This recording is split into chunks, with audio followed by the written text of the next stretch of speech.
powerful wife. বলিউডের mister perfectionist Aamir Khan জীবনের নতুন অধ্যায়ে পা রাখলেন। দীর্ঘদিনের সঙ্গে গৌরী স্প্রাটকে বিয়ে করলেন তিনি। তবে এই বিয়ে হয়েছে প্রচলিত ধর্মীয় আচার অনুষ্ঠানের বাইরে, ছিল না নিকাহ কিংবা সাত পাকে বাঁধা পড়ার মতো কোনো আয়োজন। আইনি প্রক্রিয়ায় নিবন্ধনের মাধ্যমে বিবাহ বন্ধনে আবদ্ধ হয়েছেন আমির ও গৌরী। মুম্বাইয়ের বান্দ্রায় আমির খানের নিজ বাসভবনে ঘরোয়া পরিবেশে হয় বিয়ের আনুষ্ঠানিকতা। ভারতীয় সংবাদ মাধ্যম এনডিটিভির তথ্য অনুযায়ী আইনি নথিপত্রে স্বাক্ষরের মাধ্যমে নিজেদের সম্পর্ককে আনুষ্ঠানিক স্বীকৃতি দেন এই দম্পতি।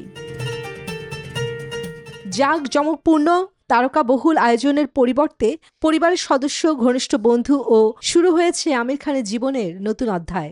অনুষ্ঠানে উপস্থিত ছিলেন তার 3 সন্তান জুনায়েদ খান, ইরা খান এবং আজাদ রাও খান। এছাড়া পরিচালক আশুতোষ গোয়াংরিকর, রাজকুমার হিরানি সহ কয়েকজন ঘনিষ্ঠ সহকর্মীও ছিলেন আমন্ত্রিত।